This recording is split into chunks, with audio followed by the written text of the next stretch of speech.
The courtroom buzzed with quiet chatter as people shuffled into their seats. Reporters whispered to one another, trying to piece together what kind of case had drawn so much attention. The judge, a stern woman with silver hair and piercing eyes, entered and called the court to order. Silence fell instantly. It wasn't just any trial. It was the case of a homeless man named Daniel Cole, accused of trespassing and theft. Daniel stood quietly in the defendant's box. His clothes were worn, his shoes had holes, and his beard was thick and unkempt. He looked tired in a way that went beyond physical exhaustion. He kept his eyes low, avoiding the stares of those around him. Some looked at him with pity, others with suspicion, and a few with disgust. The prosecutor stood, presenting what seemed to be a simple case. Daniel had been caught sleeping in an abandoned building downtown, a place he had supposedly broken into. There were also claims that he had stolen food from a nearby convenience store the same night. Daniel stole in building some machines. The evidence was circumstantial, but it painted an image that was hard to ignore. The public defender appointed to Daniel looked uneasy. She had met him only an hour earlier, and Daniel had barely spoken. He hadn't tried to defend himself, hadn't offered any explanation. She pleaded with him to tell her something, anything, that could help. But Daniel had simply said, "They'll know when the time is right." Tummy friend. Now with the judge glancing over her glasses and the jury paying close attention, the trial was underway. No one knew that before the day was over, this unassuming man would leave the entire room speechless, with a truth that would change everything. Tommy. With the prosecutor continued presenting the state's case, Daniel stood still, eyes fixed on a spot on the floor. The security footage showed a man matching his build entering the abandoned building. The store owner from the nearby convenience store testified next. He pointed at Daniel and claimed he saw him take 2 sandwiches and a bottle of water without paying. But even he admitted there was no confrontation, no violence. Still, the evidence was enough for most to quietly assume guilt. Daniel's silence didn't help. Coleman. It wasn't just a name from a forgotten news story. He had once been one of the most powerful executives in the country, praised for building an empire in the tech world. His sudden disappearance years ago had sparked rumors, theories, and even conspiracy documentaries. Now here he stood, cloaked in dirt, wearing tattered clothes, his eyes filled with memories no one else could see. The judge banged her gavel. "Order in the court!" Once silence returned, she leaned forward, studying him with renewed curiosity. "Mr. Coleman, are you saying that you are the same Daniel Coleman who disappeared 8 years ago?" Daniel nodded solemnly. "Yes, Your Honor." His public defender looked utterly stunned. She scrambled to whisper to him, "Why didn't you tell me this earlier?" Daniel gave her a small, sad smile. "Because until today, I didn't want to be that man again." The prosecutor, clearly thrown off, stood up. "Your Honor, this is highly irregular.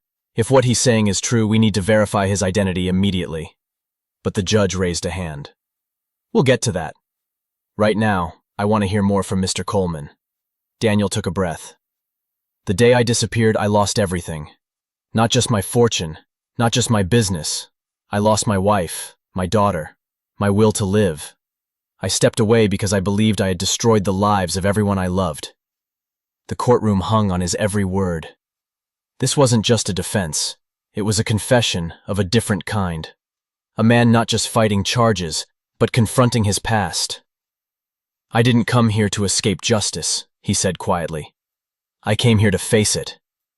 The room was utterly silent, as if the walls themselves were listening.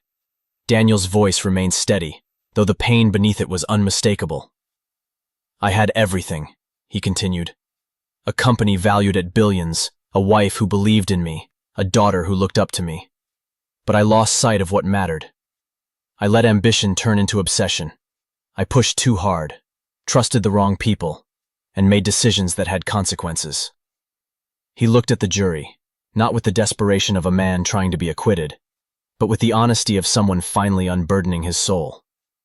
"There was a data breach," Daniel said. "Massive. Sensitive information leaked. People lost jobs. Some lost their savings. We tried to contain it, but it spiraled out of control. I blamed myself. And I should have. I signed off on the flawed infrastructure. I ignored the warnings. The judge listened closely now, no longer just a figure of authority, but a witness to a tragedy unfolding. I resigned. I gave up everything. Then came the lawsuits, the media frenzy. But before it could fully collapse on me, I disappeared. I walked away. I left my family behind because I thought they'd be better off without me. Every time his lawyer tried to get him to speak, to give context, an explanation, a reason, he just shook his head and muttered, "It doesn't matter." The judge looked puzzled. "Mr. Cole, do you understand the charges against you?" Daniel nodded slowly. "Yes, Your Honor." "And do you have anything to say in your defense?" she asked, giving him a long, searching look. He hesitated, then replied softly, "Not yet." A ripple moved through the courtroom. The prosecutor raised an eyebrow. The public defender gave him a sharp look, clearly frustrated. But there was something about the way Daniel stood there, composed, despite his ragged appearance, that hinted there was more to the story. Outside, storm clouds gathered over the city, dimming the light filtering through the tall courtroom windows. Inside, the mood grew tense. Everyone sensed something unusual was unfolding, even if they couldn't name it yet. The judge, clearly intrigued despite herself, decided to move forward. She called for the defense to present their case. Daniel finally looked up. "I'll speak," he said, his voice low but steady. "But I need you to listen, all of you. What I'm about to say will explain everything." The room grew still as Daniel stepped forward. Even the scribbling of reporters paused. His voice was calm, with the kind of quiet strength that drew people in without effort. "I didn't steal because I wanted to," Daniel began. "I took what I needed to survive. A sandwich, some water. That's all.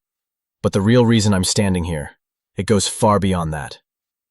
His lawyer looked at him wide-eyed. This was the first time she had heard him say more than a sentence. The judge leaned forward slightly, signaling for him to continue. "For the last 8 years," Daniel said, "I've lived on the streets. No home, no job, no family, at least none that would claim me. But before that, I wasn't always like this." The courtroom listened in rapt attention. Daniel's hands trembled slightly, but he didn't stop. He stared straight ahead, not at the judge or jury, but as if looking back in time. "I used to wear a suit to work. I ran board meetings. I made decisions that affected thousands of people. My name wasn't forgotten back then. It was printed in newspapers, listed on donor walls, and spoken in rooms where power lived." He paused. A woman in the jury gasped quietly.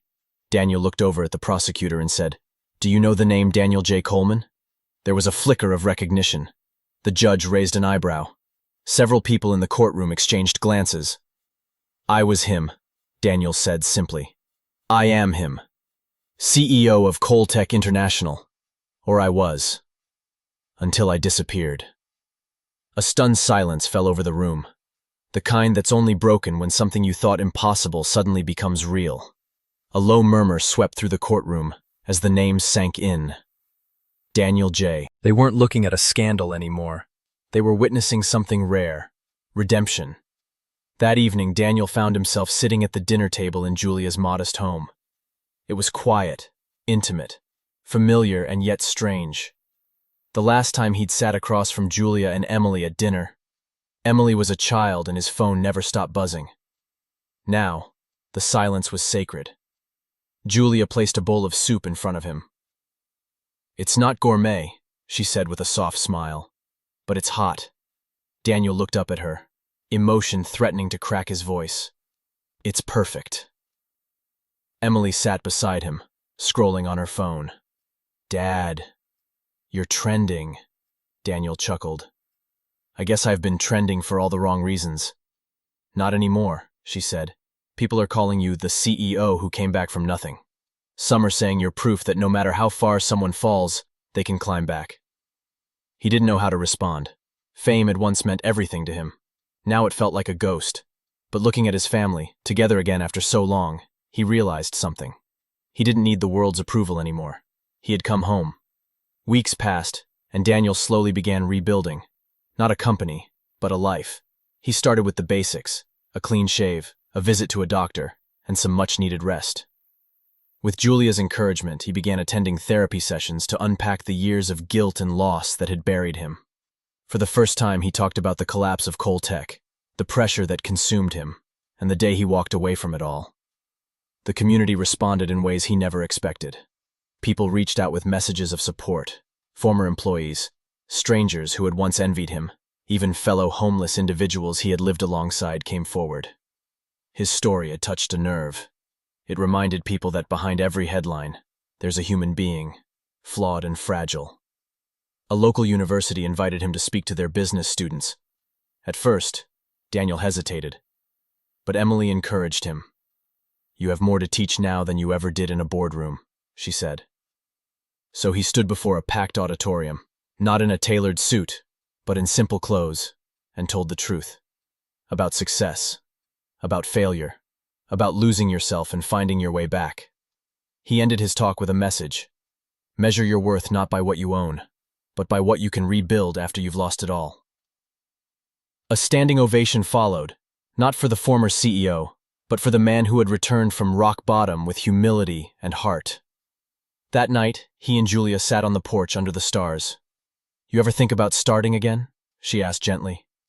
Daniel looked at her, then at the quiet street ahead.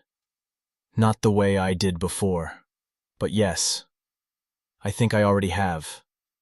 And with that, the man who once vanished into the shadows finally stepped into the light, for good. The prosecutor remained seated, recognizing that pressing further might only damage the state's case. Emily looked at the jury. "If your father made one mistake after years of giving everything to everyone else, would you want him locked up, or would you want him helped?" Silence followed. The judge cleared her throat again.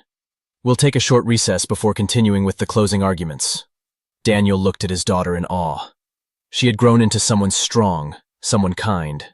He had missed so much. But maybe, just maybe, he could still be a part of her life. After the recess, the courtroom returned to a solemn quiet. The judge took her seat once more, her expression unreadable. Daniel sat beside his lawyer, flanked by the presence of his wife and daughter just behind him. For the first time in years, he didn't feel alone. The prosecutor stood, but his tone had softened. "Your Honor, the state acknowledges the extraordinary circumstances surrounding this case. While we maintain that laws were broken, it is also clear that Mr. Coleman has endured an ordeal that extends far beyond this courtroom. We leave the matter in your hands." Then, Daniel's public defender rose for her closing. Daniel Coleman didn't deny entering a building or taking food. But this case isn't about criminal intent, it's about survival. And now we know this isn't just any man. He was once a leader, a builder, a father.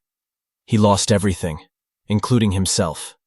Today, he's not asking to be excused. He's asking to be seen. The jury deliberated briefly, too briefly for most criminal cases. After just 40 minutes, they returned. The foreperson stood. "In the case of trespassing and petty theft, we find the defendant not guilty." A collective gasp filled the room, followed by quiet applause. Daniel closed his eyes, exhaling years of shame and silence. Julia reached forward, squeezing his shoulder, while Emily cried quietly beside her. The judge addressed him last. "Mr. Coleman, this court recognizes your past, your fall, and your return. While you are free from these charges, your journey isn't over. I urge you to use this second chance. Your truth has already begun to inspire others." Daniel stood, bowed his head respectfully, and whispered, "Thank you." He walked out of the courtroom, not as a homeless man, but as a father, a husband, and, perhaps once more, a man of purpose. As Daniel stepped outside the courthouse, the sunlight struck his face for the first time in what felt like years. He blinked into it, momentarily overwhelmed, not by the reporters shouting questions or the camera flashes, but by the warmth. A simple thing. Forgotten. Missed. Julia and Emily emerged just behind him. Without a word, Emily slipped her hand into his. The gesture spoke louder than anything they could say in that moment. Reporters swarmed them, but Julia raised a hand. "Please," she said firmly, "give us space."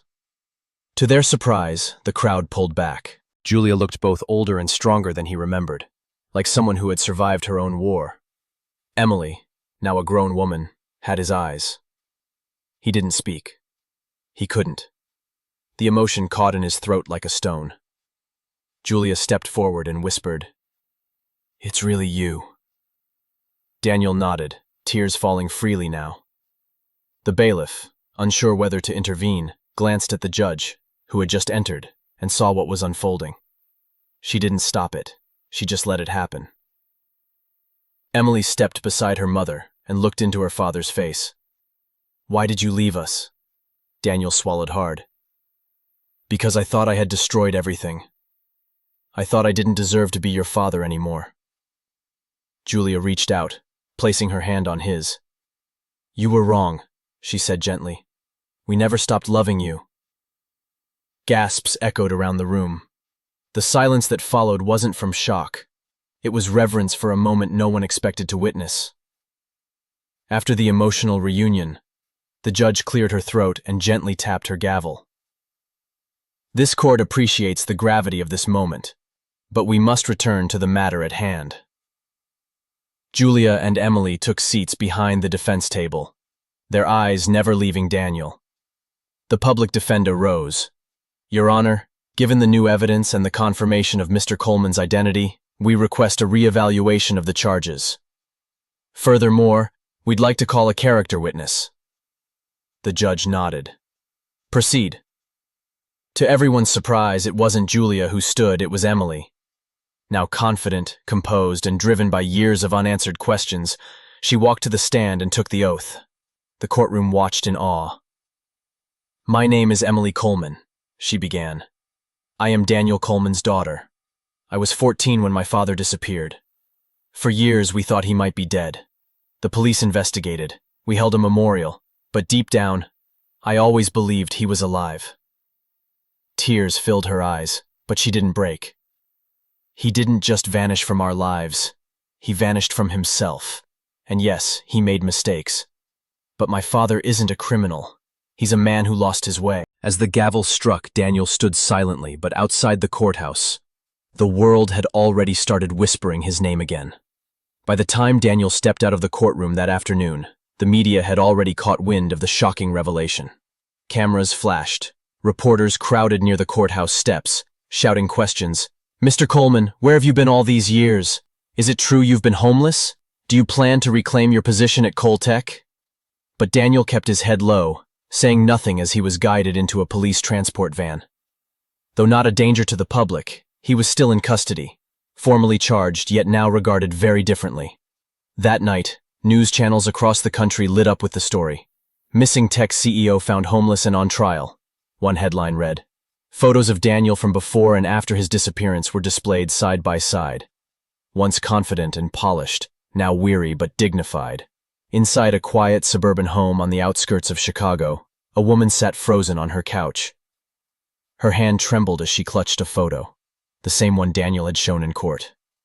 Beside her, a young woman, now in her 20s, stared at the TV screen in disbelief. "Mom," she whispered, "that's Dad." Tears welled up in her mother's eyes. "I knew he wasn't gone. I felt it. I just didn't know where he'd gone, or why." Back in his holding cell, Daniel sat on the edge of his cot, staring out the small window at the night sky. He didn't know the storm he'd set off. He didn't know his wife and daughter were watching. But somewhere inside he felt it, that familiar pull toward the life he'd left behind, and for the first time in years, a tiny spark of hope returned. The next morning, the courthouse buzzed with even more tension than the day before. Reporters lined the steps, news vans crowded the street, and courtroom seats were filled to capacity. Everyone wanted to witness what came next in the unbelievable saga of Daniel J. Coleman. Daniel was led into the courtroom in the same worn clothes, but something about his posture had changed. He stood a little taller, a flicker of strength returning to his eyes. He wasn't hiding anymore. Before the judge entered, a quiet stir moved through the gallery. Two women entered, one with streaks of silver in her hair and the other in her 20s. They moved slowly, cautiously, their eyes scanning the room until they found him. Daniel froze. His wife Julia and daughter Emily were standing just feet away. The gasps echoed around the room. The jury looked stunned. Even the prosecutor stood speechless, holding his notes without reading them. Daniel wiped a tear from his cheek.